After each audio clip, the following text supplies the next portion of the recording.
رمضان کا سفر آگے بڑھ رہا ہے اور ہماری نسبت اور بھی گہری ہوتی جا رہی ہے، جیسا کہ آج دوسری ماہ رمضان المبارک۔ کل ہم نے بات کی تھی شکر پروردگار عالم پر، اور آج ہم گفتگو کریں گے عقل انسانی جیسی عظیم نعمت پر۔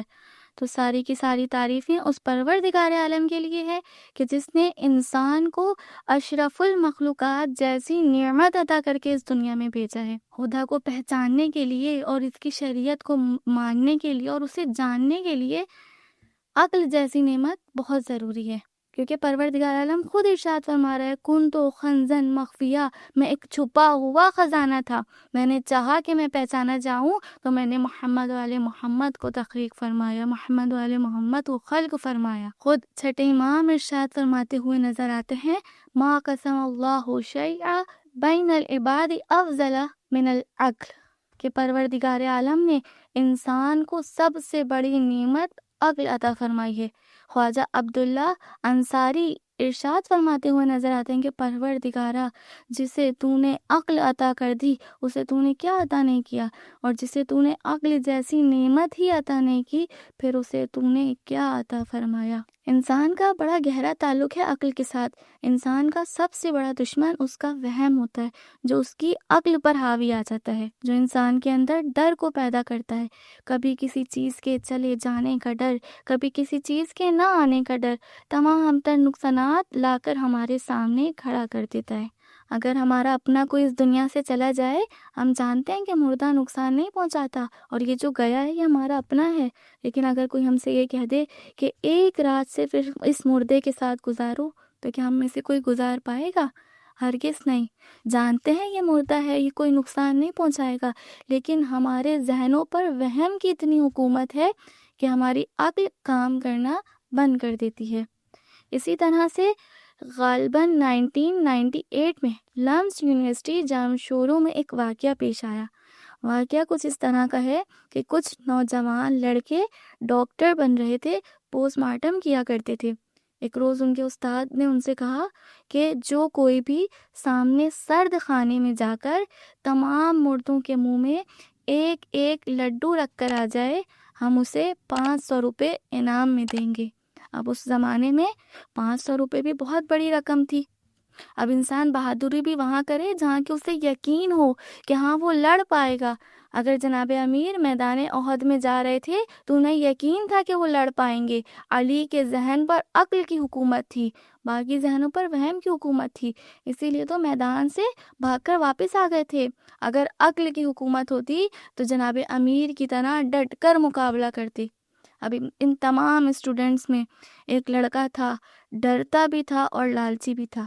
یہ ڈر اور لالچ جب ایک جگہ آ جائے تو یہ بہت خطرناک ثابت ہوتی ہے۔ پہلے سوچیں کہ ہمارے اندر اتنی ہمت ہے بھی یا نہیں۔ ایک مجلس جذباتی سن کر میدان جنگ میں چلے جائیں اور پھر بھاگ کر واپس پلٹ آئیں تو کیا فائدہ؟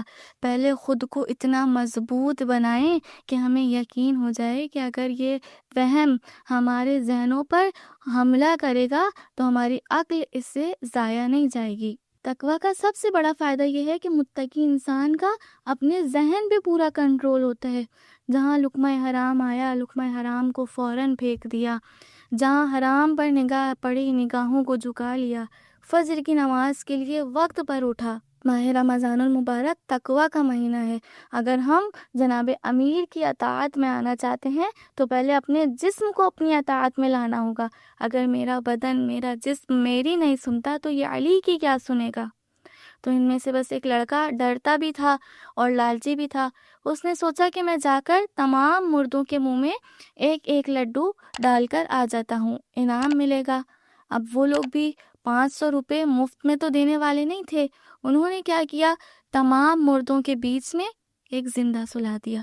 اب یہ شخص، یہ لڑکا لڈو کا ڈبہ اٹھائے مردے خانے کی طرف گیا، ایک مردے کے منہ میں، دوسرے کے، اور پھر تیسرے کے منہ میں۔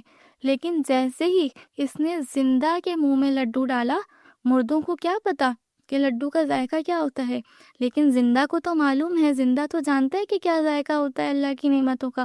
جیسے ہی اس نے زندہ کے منہ میں لڈو ڈالا اور لڈو ڈال کر آگے بڑھا، پیچھے سے آواز آئی ایک لڈو اور دو۔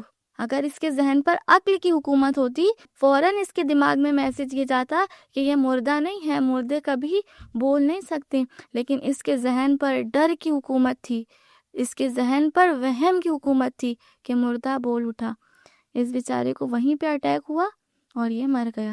اگر اس کے ذہن پہ، اس کے دماغ پہ عقل کی حکومت ہوتی تو اس کے دماغ میں فوراً یہ خیال آتا کہ مردے کبھی بولا نہیں کرتے۔ تو عزیزان محترم، اس مالک حقیقی کا ہزاروں بار شکر، لاکھوں بار شکر ادا کرتے ہیں کہ اس نے ہمیں عقل جیسی نعمت عطا کر کے اشرف المخلوقات بنایا، حیوانوں میں اور ہمارے درمیان عقل جیسی نعمت عطا کر کے فرق کو پیدا کیا۔ جناب امیر سے جب کسی نے سوال کیا تھا کہ مولا عقل کیا ہے، تو مولا نے فوراً جواب دیا تھا کہ العقل ما عبید بہ الرحمن، عقل وہ ہے جو رحمان کی عبادت کی طرف لے جائے، جو پروردگار عالم سے، رسول خدا سے، شاہ خدا سے قریب کرے وہ عقل ہے، اور جو ان سب سے دور کرے وہ حیلہ ہے، مکر و فریب ہے، پر عقل نہیں ہے۔ آج کی بات صرف سننے کے لیے نہیں تھی بلکہ اپنانے کے لیے تھی۔ کوشش کریں کہ اس ماہ رمضان میں ہمارا ہر عمل ہماری نسبت کو اور مضبوط کرے۔